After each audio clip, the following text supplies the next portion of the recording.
बच्चों, देखिए बेटा आज की वीडियो में क्लास 11th के लिए है ये वीडियो। क्लास 11th वाले बच्चे थोड़ा ध्यान दें इस पे। मैंने आपको उस दिन जो पढ़ाया था, आपको इससे पहली वीडियो में जो मैंने आपको बताया था वो था आपका चैप्टर का नाम था त्रिविमीय ज्यामिति का परिचय। मैंने आपको उसमें बाकायदे परिचय भी दिया था और उसके बारे में जो फॉर्मूले थे वो फॉर्मूले मैंने आपको बताए थे।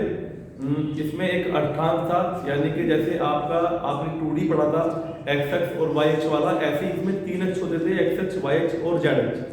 अब इसमें जो पहली एक्सरसाइज थी वो तो थी केवल चतुर्थांश के ऊपर, जो आपका इसमें चतुर्थांश होता है, अर्थांश होता है, इसमें होता है अर्थांश। तो उसके बारे में मैंने आपको डिटेल दी थी, लेकिन अब हम चल रहे हैं एक्सरसाइज 12.2 लेकर के। तो 12.2 के लिए कुछ 2-3 फॉर्मूले हैं बच्चों, पहले मैं उनको आपको बताना चाहता हूँ। एक बार उन फॉर्मूलों का भी आप लोग एक बार रिवाइज ये थोड़ा याद कर लेंगे, उनको उन पे एक बार नजर डाल लेंगे ताकि वो आपके याद रहे, तो उससे फिर आपके क्वेश्चन सही से हो जाएंगे। फॉर्मूले क्या क्या है? फॉर्मूले जैसे आपने क्लास 10th में पढ़ा था 2D में, एक चैप्टर पढ़ा था आपने निर्देशांक ज्यामिति, क्लास 10th में। निर्देशांक ज्यामिति में एक फॉर्मूला था बच्चों, दो बिंदु के बीच की दूरी निकालने का। अगर हमारे पास कोई दो बिंदु दिए हों, उनके बीच की दूरी निकालने का, तो ऐसे ही यहाँ पर ये है 3 बिंदु वाला बिंदु, भाई वहां पर एक्स एक्स और वाई एक्स का, यहाँ पे एक्स एक्स वाई एक्स और जेड एक्स है, एक्स एक्स वाई एक्स और जेड एक्स ये यहाँ पे। मान लो एक बिंदु ये है और एक बिंदु है x2 y2 और z2, इनके बीच की दूरी, दो बिंदु के बीच की दूरी, तो इसका बच्चों फॉर्मूला यहाँ पे हो जाता है, मैं आपको बता दूं, अंडर द रूट, जैसे वहां पे था x1 - x2 का whole square plus y1 - y2 का होल स्क्वायर, लेकिन यहाँ पे हो जाएगा बच्चों x1 - x2 का होल स्क्वायर, y1 - y2 का होल स्क्वायर और z1 - z2 का होल स्क्वायर। यहाँ पे ये फॉर्मूला बन जाता है आपका, ठीक है। तो इसमें ध्यान देना है आपको, कुछ फॉर्मूले हैं, जैसे पहला फॉर्मूला एक फॉर्मूला तो हो गया दो बिंदुओं के बीच की दूरी का सूत्र हो गया। नेक्स्ट एक फॉर्मूला है आपका, मैं आपको बता दूं, सररेख के लिए सूत्र। अगर 3 बिंदु सररेख हो, सररेख होने के लिए अगर 3 बिंदु है मेरे पास में ए और बी और सी, ए और बी और सी, तो इनके सररेख होने के लिए सूत्र की होना जरूरी है।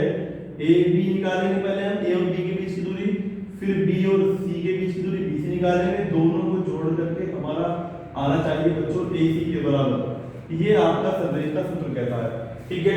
और थर्ड इसमें फॉर्मूला है बच्चों, जैसे मैंने आपको क्लास 10th में जो फॉर्मूले आपने पढ़े थे 2D में, ये दो बिंदुओं के बीच की दूरी का फॉर्मूला पढ़ा था आपने और सररेख के लिए फॉर्मूला पढ़ा था, ऐसे ही आप लोग यहाँ पे एक फॉर्मूला पढ़ा था आपने मध्य बिंदु निकालने का सूत्र।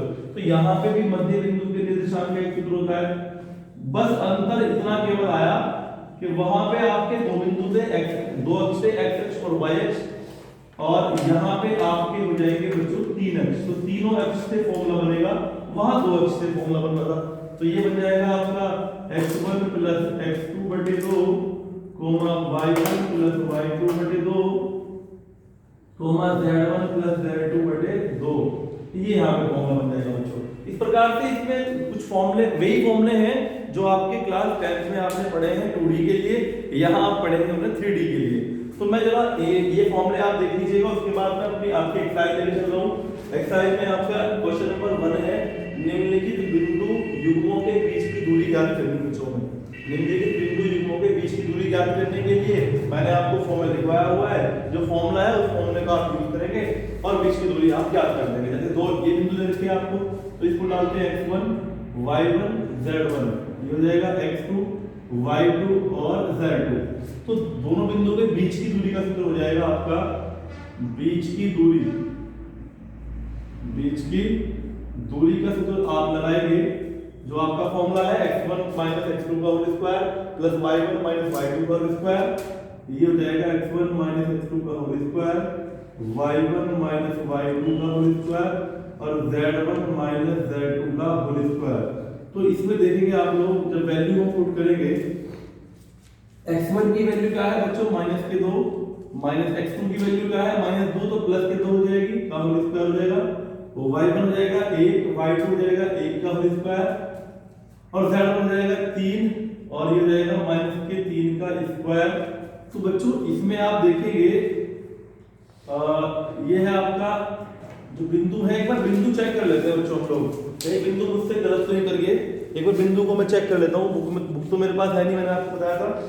मैं आप ही लोगों से फोटो मंगवाता हूँ क्वेश्चनों का। तो बिंदु एक बार चेक कर लेते हैं। बिंदु लिखने में थोड़ी गलती हो गई हमसे। ये फोर्थ पार्ट है बेटा, फोर्थ क्वेश्चन है हमारा। इसमें एक बार ध्यान से बिंदु में थोड़ा गलती कर दी हम लोग। पहला बिंदु है हमारा 2 -1 और 3, ये माइनस का नहीं है, ये प्लस का है। 2 -1 और 3 और -2 1 3, ये यहाँ पे है माइनस, ये वाला नेगेटिव आपका यहाँ पे है। तो अब आप देखिए थोड़ा सा यहाँ पे गलती हो गई थी, चलिए कोई बात नहीं, इसको करेक्ट कर लेंगे हम लोग। x1 का वैल्यू 2 हो जाएगा और x2 का वैल्यू रहेगा -2। तो -2 होगा तो +2 हो जाएगा और x2 का वैल्यू रहेगा -1 और y2 का वैल्यू रहेगा 1 माइनस का हो जाएगा 1, 3 और -3 का होल स्क्वायर। तो ये हो जाएगा बच्चों 4 का स्क्वायर, -1 और -1 -2 का स्क्वायर और 3 में 3 गए 0 का स्क्वायर। तो बच्चों ये हो जाएगा आपका 4 चौक 16 और 2 दूनी रहेगा 4 और 0, 16 4 हो गए आपके 20। बेटे 20 को मैं लिखता हूँ पता क्या, 5 चौक 20, 5 गुना 4 अंडर रूट में, तो इसको लिख देता हूँ मैं 2 का भाग 4 का भाग 2 रूट 5 मात्रा निकाल सकते हैं आप आगे। ये आपका बच्चों आंसर आ गया। इस प्रकार से हम लोग दो बिंदुओं के बीच की दूरी ज्ञात करते हैं। ये फॉर्मूला आपका बहुत इंपॉर्टेंट है। सारे सवालों में जितने भी फॉर्मूले हैं ना, जितने भी सवाल आएंगे आगे, सब में आपका यही यूज होने वाला है। तो मैं अब इसके बाद आपको इसी को साफ करके मैं लेके चल रहा हूँ क्वेश्चन नंबर आपका दूसरा। क्वेश्चन नंबर 2 क्या कहता है। हेलो बच्चों, तो आप देखिए बेटा, मैंने अभी आपको क्वेश्चन नंबर 1 कराया था, अब दूसरा देख लीजिए। आपको क्वेश्चन नंबर 2 में क्या कह रहा हूँ, ये है आपका क्वेश्चन नंबर 2 में आपसे कह रहा है वो दर्शाइए कि बिंदु ये और ये सररेख है। अब की बार आपको तीनों बिंदुओं को सररेख दिखाना है कि ये तीनों बिंदु क्या है, सररेख है। तो सररेख करने के लिए फॉर्मूला क्या होता है, AB + BC = AC। मैंने आपको बताया था AB + BC = AC। तो हम वही काम करेंगे। सररेख के लिए ये फॉर्मूला होता है, सबसे पहले हमें AB का मान चाहिएगा, फिर BC का मान चाहिएगा, फिर AC का मान चाहिएगा। तो ये निकालने के लिए आप लोग कैसे निकालेंगे, AB का मतलब होता है A और B के बीच की दूरी। तो पहले बच्चों हम लोग AB निकाल लेते हैं। तो देखिए आप लोग AB x1 y1 z1 x2 y2 z2, इसे A मान लिया, इसको B मान लिया और इसको मैंने C मान लिया। तो देखिएगा जब हम लगाएंगे फॉर्मूला बच्चों, फॉर्मूला होता है x1 - x2 का होल स्क्वायर, बीच की दूरी का मतलब, तो -k2 और -k1 का होल स्क्वायर और 3 - 2 का होल स्क्वायर और 5 - 3 का बच्चों होल स्क्वायर। तो बच्चों ये हो जाएगा आपका, आप देखते जाएंगे -3 की घात 2 और 1 की घात 2 और 2 की घात 2। तो ये मैं कर दूंगा 3 तिया 9 हो जाएगा, 1 कम 1 हो जाएगा, 2 दूनी 4 हो जाएगा, 9 और 1 10 4 14 हो जाएगा, √14। मैंने इसको यही छोड़ दिया। अब मैं निकाल लेता हूँ बच्चों इसमें से BC। मैं क्या निकाल लेता हूँ, BC। तो BC निकालने के लिए आप देखेंगे, जब BC का मान मैं ज्ञात करूंगा, BC का मान ज्ञात करने के लिए आप B और C के बीच की दूरी निकालेंगे। तो B और C के बीच की दूरी का फॉर्मूला वही है अपना x1 - अब की बार x1 y1 z1 x2 y2 z2, 1 2 x1 y1 z1 x2 y2 z2, तो 1 - 7 का होल स्क्वायर रहेगा और फिर रहेगा +2 - 0 का होल स्क्वायर, फिर हो जाएगा 3 + 1 हो जाएगा उसके बाद 1 का स्क्वायर।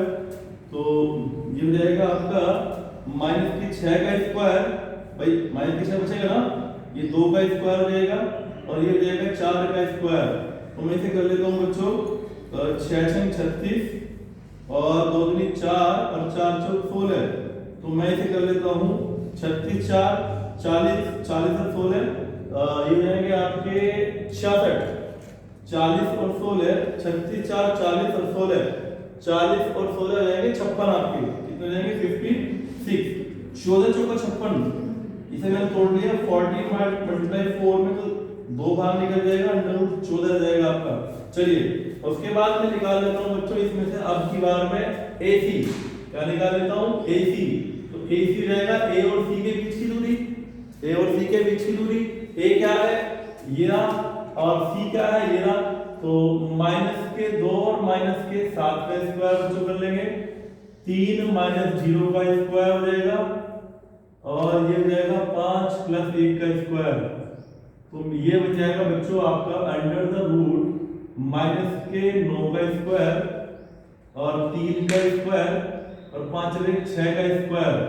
तो इसे कर लूंगा मैं 9 × 81, 3 × 3 = 9, 6 × 6 = 36। जब मैं इनको प्लस करूंगा तो ये हो जाएगा 6 × 15 = 16 का 6 का 3 और 8 8 3 11 और 1 12 11 और 1 12 14 दिन में होते हैं 126। तो 14 × 9 लिख लेता हूँ, 9 का 3 बार आ जाएगा, ये 14 हो जाएगा। ये आ गया AC का मान। तो मैं इसमें सररेख वाले फॉर्मूले में बच्चों मान भर के देखता हूँ, सररेख वाले फॉर्मूले में मान भर के देखता हूँ। सररेख वाला फॉर्मूला है AB + BC = AC। तो जब सररेख वाले फॉर्मूले में मान भरूंगा मैं, तो सररेख वाले फॉर्मूले में देखिएगा आप, जब मान भरेंगे तो क्या होगा। AB का मान क्या आता है मेरे पास में √14 और फिर BC का मान कितना आता है बच्चों मेरे पास में 2। आज तो इसमें देख रहे थे आप लोग, मैंने AB का मान भरा, BC का मान मैं भर रहा हूँ। BC का मान क्या है बच्चों, BC का मान क्या आया था आपका, ये आया था 2√14 और बराबर AC का मान कितना आया। AC का मान है बच्चों हमारा AC का मान आया आपका 3√14, तो 3√14, तो 1√14 2√14 हो गए 3√14 और ये भी आपका 3√14, तो दोनों बराबर हैं। तो अतः मैंने कहा, इसने कहा था दर्शाइए कि तीनों बिंदु सररेख है। अगर ये इक्वल टू ये फॉर्मूला सेटिस्फाई कर देता है तो अतः बिंदु ABC बिंदु सररेख है, सररेख है। Hence proved. ये क्वेश्चन भी बच्चों आपका हो गया। अब मैं नेक्स्ट क्वेश्चन लेके चल रहा हूं आपके पास, इससे अगला जो क्वेश्चन है। तो देखिए बच्चों, मैं आपको बता रहा था, मैंने आपको अभी कराया था जो क्वेश्चन, उसके बाद 2 के बाद क्वेश्चन नंबर ये 3 है आपका। 3 देख लीजिए आप लोग। 3 में भी 3 पार्ट दे रखे इसने। ये कह रहा है निम्नलिखित को सत्यापित कीजिए। एक्चुअली आपको पता है बुक तो मेरे पास है नहीं, तो मैं इसी से कर रहा हूँ, फोटो से काम कर रहा हूँ मैं। निम्नलिखित को सत्यापित कीजिए। सत्यापित करने के लिए बोल रहा है आपसे, सत्यापित कैसे करना है। क्वेश्चन कह रहा है ये 3 बिंदु दे रखे हैं आपको, बिंदु A, B और C एक समद्विबाहु त्रिभुज के शीर्ष हैं। आपको प्रूफ करना है कि ये एक समद्विबाहु त्रिभुज के शीर्ष है। देखिए फर्स्ट पार्ट में आपसे कहा है, जो फर्स्ट पार्ट का क्वेश्चन है, एक्चुअली मैं थर्ड पार्ट आपको कर भी दिया, थर्ड तो पूरा कंप्लीट ही कराऊंगा मैं, लेकिन फर्स्ट और सेकंड के बारे में थोड़ा बता रहा हूं आपको। ये कह रहा है ABC 3 बिंदु आपके पास हैं, A and B and C। ये 3 बिंदु जब आपके पास है, तीनों बिंदु से ये कह रहा है कि आपसे ये एक समद्विबाहु त्रिभुज के शीर्ष है। तो समद्विबाहु त्रिभुज का आपको पता ज्ञान है। समद्विबाहु त्रिभुज सब जानते हैं। समद्विबाहु त्रिभुज वो होता है जिसकी कोई 2 भुजाएं बिल्कुल बराबर हो, तो वो समद्विबाहु त्रिभुज होता है। तो आपको करना क्या है बच्चों, एक तो आपको AB निकालना है पहले, फिर आप BC निकालें, फिर आप AC निकालें। तीनों भुजाओं को आप निकाल लें पहले। जैसे मैंने अभी निकाला, तो आप जब निकालेंगे तो निकालने के बाद आपको दिखाई देगा इनमें से कोई 2 मान इक्वल दिखाई देंगे आपको, या तो AB और BC दिखाई देंगे, या BC और CA दिखाई देंगे, या AC और AB दिखाई देंगे। आपको कोई 2 डिजिट, कोई दो भुजाएं आपको बिल्कुल इक्वल दिखाई देगी। तो आप लिख देंगे अतः यह एक त्रिभुज ABC के शीर्ष, अतः यह एक समद्विबाहु त्रिभुज है। क्या लिख देंगे आप, अतः यह एक समद्विबाहु त्रिभुज है। उसके बाद में क्वेश्चन नंबर आपका आता है बच्चों, इसके बाद में सेकंड पार्ट में क्या कहा उसने। सेकंड पार्ट में उसने कहा है कि आप सिद्ध कीजिए कि एक समकोण त्रिभुज के शीर्ष है। तो आप जानते हैं समकोण त्रिभुज के लिए क्या करते हैं आप लोग, एक्चुअली आपको जानकारी है सभी को, समकोण त्रिभुज जो होता है, समकोण त्रिभुज में लगती है पाइथागोरस प्रमेय, और पाइथागोरस प्रमेय होती है बच्चों AB का स्क्वायर बराबर प्लस BC का स्क्वायर बराबर AC का स्क्वायर, यानी कि 2 भुजाओं का वर्गों का योग, तीसरी यानी कि पाइथागोरस प्रमेय होती है ना, कोई सी भी 2 भुजाओं में निकालेंगे, माने AB निकाला, फिर आपने BC निकाला, फिर आपने AC निकाला, तो इनमें से कोई सी 2 भुजाओं के वर्गों का योग तीसरी भुजा के वर्ग के बराबर अगर आता है तो आप लिख देंगे अतः यह एक समकोण त्रिभुज के शीर्ष है। हो गया ये भी क्वेश्चन आपका। अब आती है बात क्वेश्चन थर्ड पार्ट की। बेटे थर्ड पार्ट में आपसे कहा, देखिए आपको इन क्वेश्चनों को करने के लिए थोड़ा आपको समद्विबाहु त्रिभुज, समकोण त्रिभुज, समबाहु त्रिभुज या इसमें कह रहा समांतर त्रिभुज, इन सब के बारे में भी ज्ञान होना जरूरी है। इन सब के फॉर्मूले भी आपको याद होना जरूरी है, बहुत ज्यादा जरूरी है। क्योंकि अगर आप इनके फॉर्मूले याद नहीं करेंगे तो आपको पता कैसे चलेगा कि आपको दोनों भुजा बराबर देखते ही आप समद्विबाहु कहते हो, आपको पता कैसे चलेगा कि आपको इसमें पाइथागोरस लगेगी। जब आप याद रखोगे समकोण त्रिभुज में पाइथागोरस लगती है, समद्विबाहु त्रिभुज में दो भुजाएं बराबर होती हैं, और आपका जो समांतर चतुर्भुज होता है, समांतर चतुर्भुज सबसे पहले कैसा होता है बच्चे को दिखाता हूं आपको। ये बच्चों दोनों भुजाएं समांतर हैं एक दूसरे के, और ये समांतर है एक दूसरे के। तो अगर मैं बात करूं ये A, ये B और ये C और ये D, तो मैंने ऐसे समांतर चतुर्भुज बना लिया आपका। अब आप इनके निर्देशांक इन पर डाल दें। A का निर्देशांक ये रहा सपोज, और B का निर्देशांक ये रहा। A का क्या है बोलिए ना, A का क्या है आपका -1, 2 और 1 है। B का क्या है बच्चों 1, -2 और 5 है। और C का जो निर्देशांक है वो है बच्चों 4, -7 और 8 है। और जो D का निर्देशांक है 2, -3 और 4 है। ये आपके इस प्रकार से निर्देशांक दिए हुए हैं। तो आपको समांतर चतुर्भुज की प्रॉपर्टी का, समांतर चतुर्भुज के फॉर्मूले का पता होना जरूरी है। समांतर चतुर्भुज का जो फॉर्मूला होता है वो होता है बच्चों कि अगर इनके विकर्णों की बात करूं मैं, इनके विकर्ण अगर आपस में हम मिला दें तो इनके जो विकर्ण होते हैं वो आपस में बिल्कुल समद्विभाजन करते हैं, बिल्कुल दोनों बिल्कुल सेम बिंदु पर काटते हैं। इसका और इसका जो मध्य बिंदु होता है, इसका और इसका जो मध्य बिंदु होता है वो बिल्कुल सेम होता है। अगर मैं इनके मध्य बिंदु की बात करूं तो ये जो बिंदु होता है इसको मैं O डाल दूं तो ये O बिंदु इसका भी वही है होता है, इसका भी, दोनों के समद्विभाजन बिंदु जो होते हैं, दोनों के जो मध्य बिंदु होते हैं विकर्णों के, वो होता है O। ये मध्य बिंदु पर काटते हैं, इसकी ये प्रॉपर्टी है। सबसे पहले आप लोग क्या करेंगे मैं आपको बता दूं, आप लोग A और C का मध्य बिंदु निकालेंगे पहले, A और C का मध्य बिंदु। तो A व C का मध्य बिंदु आप निकालेंगे। तो मध्य बिंदु के फॉर्म में आपको पता है, मैंने आपको लिखा रखा है x1 + x2/2 तो y1 + y2/2 z1। एक्चुअली जो आपका मध्य बिंदु 10th क्लास तक होता है स्टैंडर्ड में 2D में, वो x1 + x2/2 y1 + y2/2, लेकिन यहाँ पे z भी होता है बिंदु, तो z1 + z2/2 इसमें आया था आपका। तो मैं इस फॉर्मूले को यूज करता हूँ x1 + x2/2 A और C का। तो ये हो गया x1 y1 z1, x1 y1 z1, और ये होगा x2 y2 z2। तो मैं इनकी बात कर रहा था यहाँ पे आपसे। x1 का मान क्या है -1, x2 का मान क्या है 4/2। ठीक है बच्चों, x1 का मान क्या है 4/2, और y1 का मान क्या है बच्चों, y1 का मान है 2 और y2 का मान है -7/2, और z1 का मान है 1 + 8/2।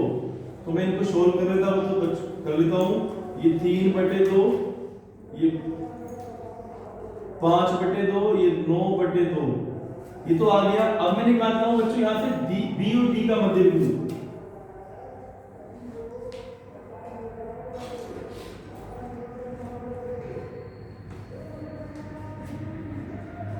B और D का मध्य बिंदु जब निकालेंगे, B ये रहा x1 हो गया 1, x2 हो गया 2/2, -2 -3/2 और 5 + 4/2।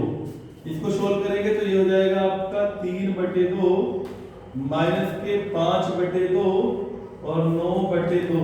तो इसको सोल्व करेंगे तो ये हो जाएगा 3/2 5/2 सोल्व हुआ है जो, और ये 9/2। देखिए सेम दिखाई दे रहा है आपको, दोनों बिंदु सेम है, दोनों बिंदु सेम है। तो लिख देंगे अतः ABCD एक समांतर चतुर्भुज है। Hence proved। ये क्वेश्चन भी आपका हो जाता है। अब मैं अगला क्वेश्चन आपके सामने लेके चलता हूं बेटा, ठीक है।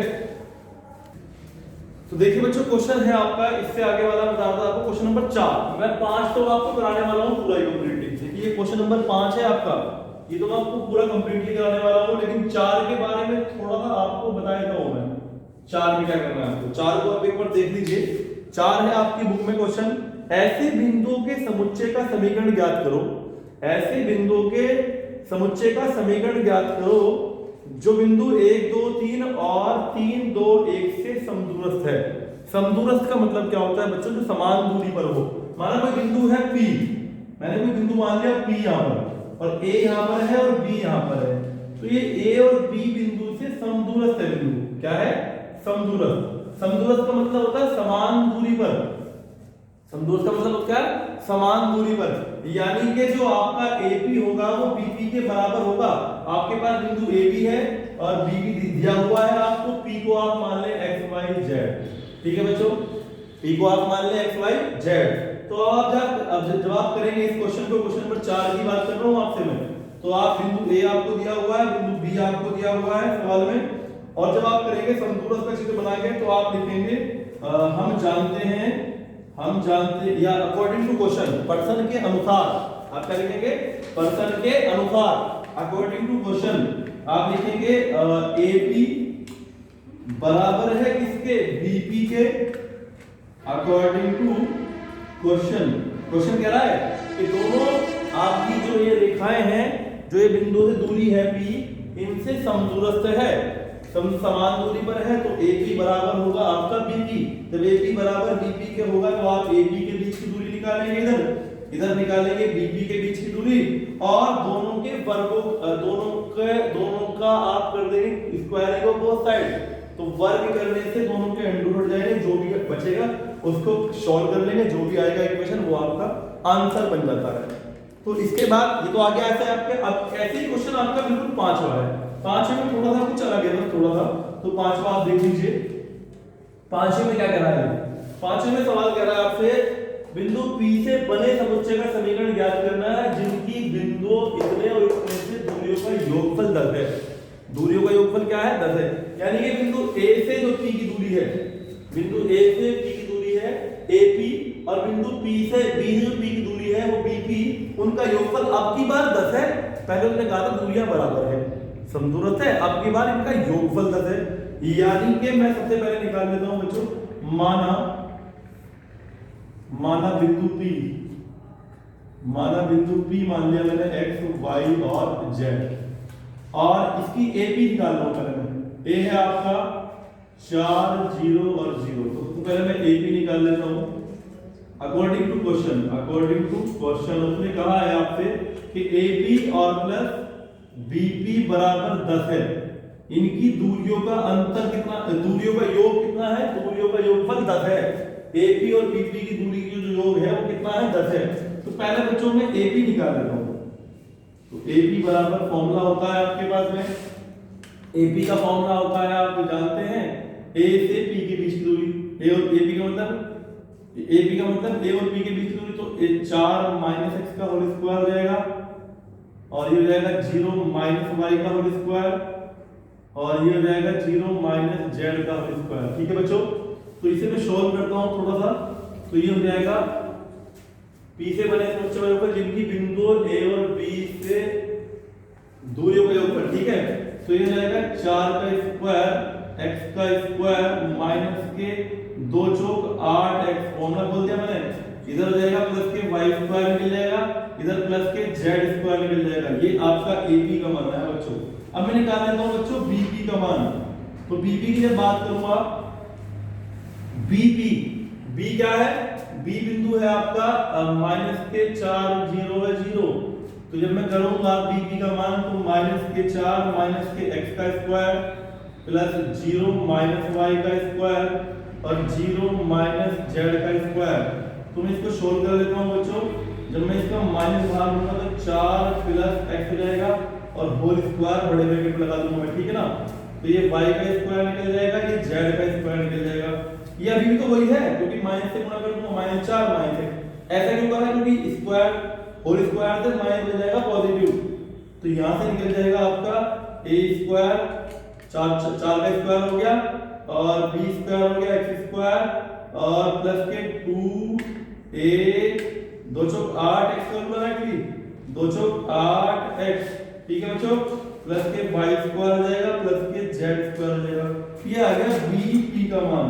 एक्चुअली इसने कहा है अकॉर्डिंग टू क्वेश्चन, अगर बात करूं मैं, अकॉर्डिंग टू क्वेश्चन जो कहा उसने, ये कहा है कि AP और प्लस BP बराबर होता है 10, दिया हुआ है क्वेश्चन में।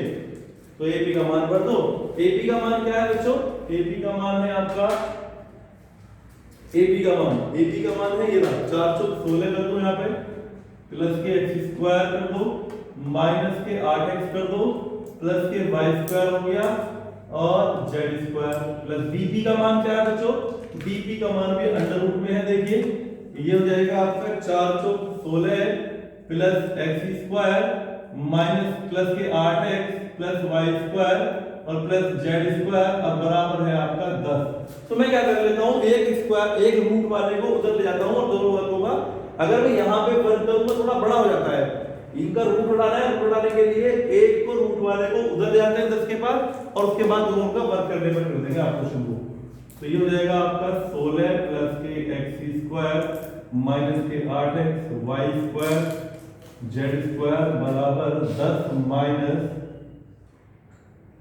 16 प्लस के एक्स स्क्वायर 8x प्लस के वाई स्क्वायर जेड स्क्वायर, दोनों ओर का वर्ग करने पर, दोनों ओर का वर्ग करने पर स्क्वायर ऑफ बोथ साइड। तो जब वर्ग करूंगा तो स्क्वायर तो पूरा कंप्लीटली कवर जाएगा, नहीं हट जाएगा। ये रोज मैं करके भी दिखा देता हूं आपको। 16 प्लस एक्स स्क्वायर माइनस के 8x Y square Z square बराबर इधर करेंगे 10 माइनस ये 16 प्लस के एक्स स्क्वायर प्लस के 8x प्लस के वाई स्क्वायर जेड स्क्वायर का होल स्क्वायर। जब मैं इसका स्क्वायर खोलूंगा तो ये तो हट गया, 16 बच गया प्लस एक्स स्क्वायर बच गया 8x बच गया वाई स्क्वायर बच गया जेड स्क्वायर बच गया। जब मैं इधर खोलूंगा तो ये बन जाएगा a माइनस बी का होल स्क्वायर। ये तो a बन रहा है, ये माइनस पूरा पूरा b का होल स्क्वायर फॉर्मूला बनेगा। तो ये स्क्वायर प्लस हो जाएगा इसका square 16 plus X square plus 8x plus Y square plus Z square का a square plus b square minus के 2 इंटू a इंटू b हो जाएगा 16 X square 8x Y square Z square. ये आपका formula मैं साफ कर देता हूँ, फॉर्मूला तो आपने जान लिया होगा बहुत पहले। अब चलिए तो इसमें थोड़ा ध्यान देंगे आप लोग। बस क्वेश्चन हो गया, थोड़ा सा और है कैलकुलेशन इसकी, बस एक दो लाइन की कैलकुलेशन और बची हुई है और क्वेश्चन आपका कंप्लीट हो जाता है। ठीक है, एक्सरसाइज भी पूरी हो जाएगी आपकी। तो ये हो गया आपका बच्चों 16 प्लस एक्स स्क्वायर माइनस के 8x और प्लस के वाई स्क्वायर प्लस के जेड स्क्वायर बराबर 10 दाम हो जाता है आपका 100 और प्लस के हो जाएगा आपका जब मैं यहां से बात करूंगा इसकी तो ये हो जाएगा आपका स्क्वायर रहेगा 16 एक्स स्क्वायर प्लस के 8x प्लस के वाई स्क्वायर प्लस के जेड स्क्वायर और माइनस के हो जाएंगे बच्चों 2 धाम 20 अंडर रूट में ये आपका 16 plus X square plus 8x plus के वाई स्क्वायर प्लस के जेड स्क्वायर। इसको आगे सरल करूंगा तो आप देखिएगा 16 16 कटा, एक्स स्क्वायर से एक्स स्क्वायर कटा, इधर लाए काट तो बात एक ही है, 8x नहीं कटेगा वाई स्क्वायर से वाई स्क्वायर जेड स्क्वायर से जेड स्क्वायर। इधर बचा माइनस के 8x बराबर इधर बचा आपका 100 और बचा आपका प्लस के 8x और इसको मैं माइनस में रखा है जो value 20 16 plus X square plus 8x plus Y square plus Z square. मैं क्या करूंगा बच्चों, मैं 8x के पास जा रहा हूं, ये 100 तो आपका रखा हुआ है यहीं पे और ये 8x रखा है यहीं पे, 8x के पास ले आया मैं इसको प्लस में आ गया, ये आ गया प्लस में 20 under root 16 plus X square plus 8x plus Y square plus Z square. तो बच्चों ये बन जाता है आपका, एक बार देखिए ध्यान से आप लोग, 8 8 16 प्लस 100 भाई 16 x प्लस 100 सारे धन सारे में लिखता हूं बराबर, ठीक है, और ये रहेगा बराबर 20 under root 16 plus X square plus के 8x प्लस के वाई स्क्वायर प्लस के जेड स्क्वायर। फिर पुनः वर्ग करने पर ये 4 कॉमन 8 कॉमन भी आ रहा है, नहीं आ रहा, 8 4 कॉमन आ रहा है तो 4 से काट देंगे 4 पंजे 20 4 पंजे 20। तो चलो इन बार कर लो पहले, वर्ग करने पर जब वर्ग करेंगे 16x प्लस 100 का वर्ग हो जाएगा बराबर हो जाएगा 20 और अंडर रूट इसका वर्ग। ठीक है बच्चों, जब इसे खोलेंगे वर्ग को तो 16 का वर्ग होगा 256 x स्क्वायर ए स्क्वायर बन गया प्लस के 100 की 100 में करेंगे 10,000 हो जाएगा 100 का वर्ग करेंगे ना A square plus B square plus के 2 इंटू 16x इंटू 100 और बराबर हो जाएगा आपका 20 हो जाएगा वो 400 और अंडर रूट से ये हट जाएगा आपका तो बचेगा आपका 16 plus x square plus 8x plus y square plus z square.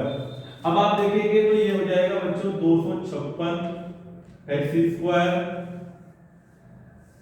256 x square और 16 दूनी 3200 x हो जाएंगे तो ये जाएगा प्लस का 10,000 प्लस के 3200 x 16 दूनी 3200 x हो जाएंगे बराबर हो जाएगा 4000 की 400 भी 16 में जाएंगे 16 चौका 6400 है 16 चौका 6400 आ गया और इसमें करेंगे 400 x स्क्वायर हो जाएगा और प्लस के 8 चौक 3200 x हो जाएगा और ये हो जाएगा आपका 400 x स्क्वायर 400 y स्क्वायर और 400 हो जाएगा z स्क्वायर। अब इसको सोल्व करना है आपको 3200 x से 3200 x कैंसिल आउट हो जाता है आपका 3200 x से 3200 x कैंसिल आउट हो जाता है और आपका 400 x में से 256 गए 400 x में से 256 गए कितने बचेंगे स्क्वायर 10 में से 6 गए 4 9 में से 5 गए 4 3 में 2 गया 144 x स्क्वायर बचे आपके और बचा आपका ये तो 6400 है ये 10,000 है इधर ले आऊंगा 6400 में से 3600 बच जाएगा शायद कितना हो जाएगा 3600। चलिए इसका भी काम हो जाता है यहाँ से इसका। अब बचता है आपका 400 y स्क्वायर 400 y स्क्वायर और 400 z स्क्वायर बस इसको थोड़ा सरल कर लो आप लोग तो ये हो जाएंगे आपको 144 x स्क्वायर 400 y स्क्वायर और 400 z स्क्वायर और बराबर होंगे 3600। कॉमन आ रहा है कुछ काट दो 36 चौका 144 36 से कट रहा है नहीं कट रहा 4 शायद कॉमन 36 से कम 36 बच जाएंगे आपके 4 40 नहीं कटेगा इसमें से कॉमन आ रहा है 9 एकम 9 4 कॉमन आ रहा है 4 दिया 12 अब 4 छिका 24 4 दिया 12 4 छिका 24 4 एकम 4 100 y स्क्वायर 100 z स्क्वायर 4 नीम 36 900। अभी भी कुछ कॉमन आ रहा है क्या अभी भी कॉमन आ रहा है 4 4 दूनी 8 बचेगा 1 बचेगा 4 दूनी 8 4 दूनी फिर भी आ रहा है 4 नीम 4 काटता हूं कॉमन लेकर डायरेक्ट काट दूं मैं 4 नीम 36 स्क्वायर 4 नीम y 4 से 25 चौका 100 25 बचेगा ये 25 z स्क्वायर बचेगा 4 से बचेगा 4 दूनी 8 बचेगा ये हो गए 10 4 दूनी 8 बचेंगे 2 हो जाएंगे 20 4 दूनी 20 ये आपका आंसर मिलता है। ठीक है इस प्रकार से आपकी पूरी की पूरी एक्सरसाइज कंप्लीट हो जाती है। ठीक है बच्चों।